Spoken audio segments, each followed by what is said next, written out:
I haven't dove into the world of conspiracy theory in a while. Maybe we should do that today.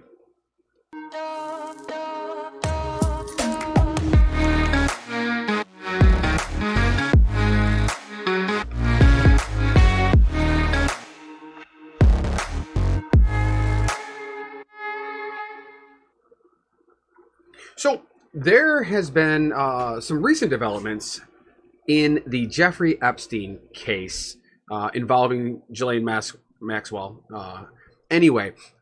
So I had a video. I'm going to reference it right up here. I had a video not too long ago where I discussed some documents that were leaked out to the press involving a defamation lawsuit that was taking place. Now, this was involving this girl named, last name is Giuffre, who was supposedly at one point in time in her life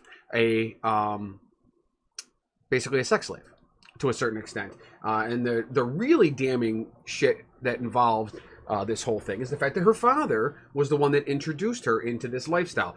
Supposedly, they were both employees at Mar-a-Lago, which is Donald Trump's resort in Florida, and they were introduced to Maxwell, who brought them to Epstein's home, and this girl had sex with him and then became part of his regular harem of girls. And she even worked, I guess, from what I understand, reading some of the documents, she even worked to help get other girls involved in the process. So, pardon my rocky start here to today's episode. Hopefully I'll catch back up and get into a better frame. But, so what happened yesterday is there was a judge that is involved in this defamation case that was brought against Maxwell.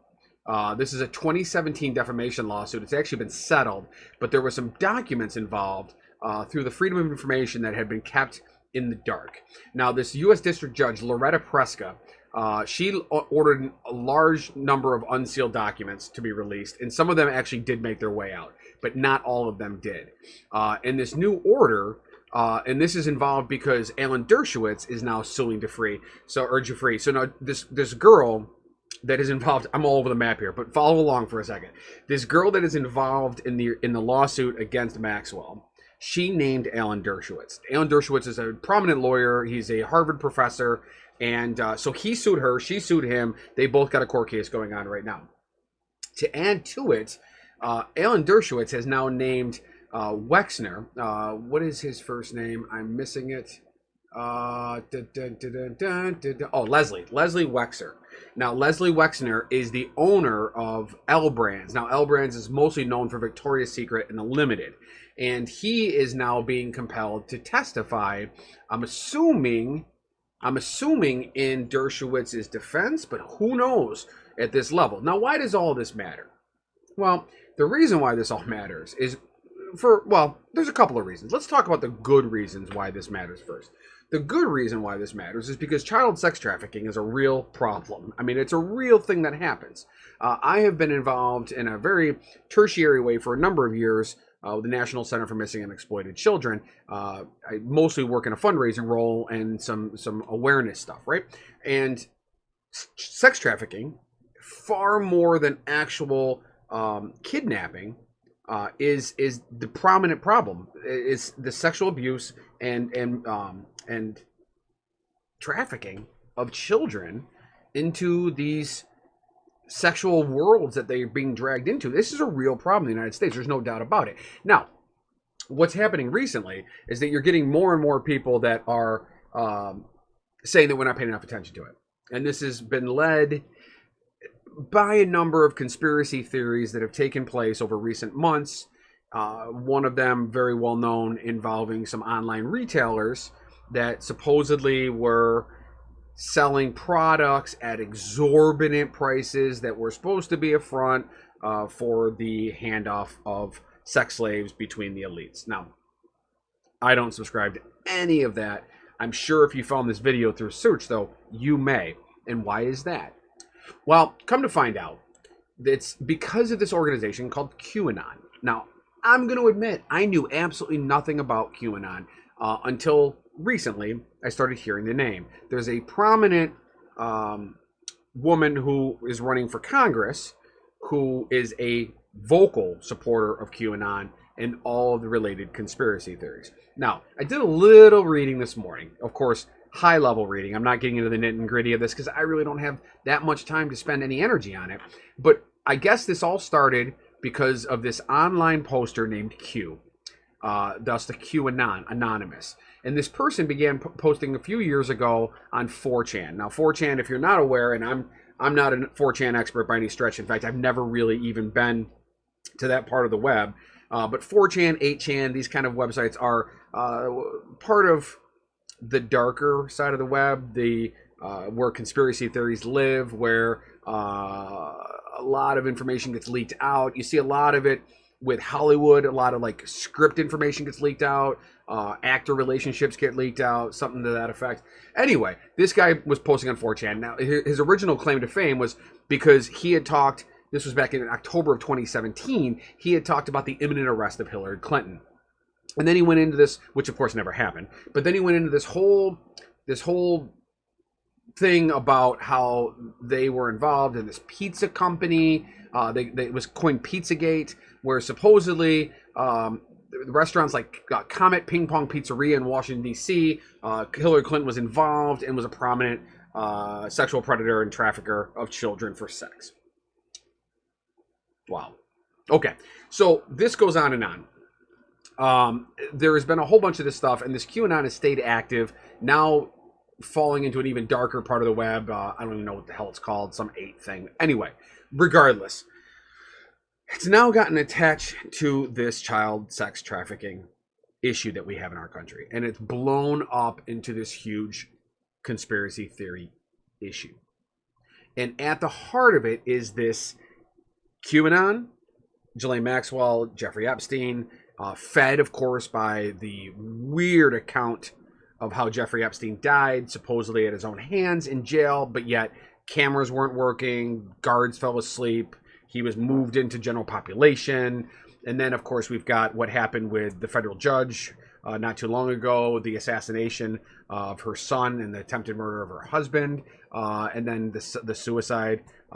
That was Roy Den Hollander, who supposedly did that, but yet we have heard almost no information. That kind of just quietly went away, along with a similar murder of a lawyer out in California. I mean, there's just, I understand, I guess is what I'm trying to say. I understand why people fall into this trap. Is there really something there? Very possibly.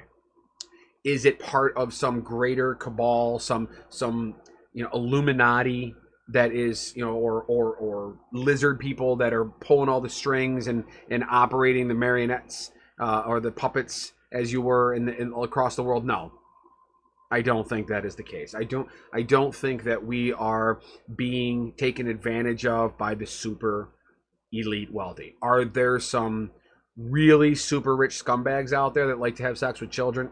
Absolutely. I would not be surprised by that. Pedophilia and sexual deviation goes across all class, wealth, religions, all the stereotypes, right? It is not just the rich and the wealthy, or the super wealthy, or the super elite, as it were. Sexual deviation is fairly common among all. If we see more of it today, I think, because the internet allows that information to be accessible immediately, and so we find out about things much quicker. That information gets shared mostly through places like social media, and thus is why we have this issue right now with these conspiracy theories spreading like wildfire, because it's very easy to just click share on Facebook or to retweet. It happens like that. And then we have false information. The thing is, there's this confirmation bias, this idea that if we think something and then we see something similar to it, that becomes gospel. And that's what's feeding this whole QAnon and conspiracy theory shit that's going on all over the internet.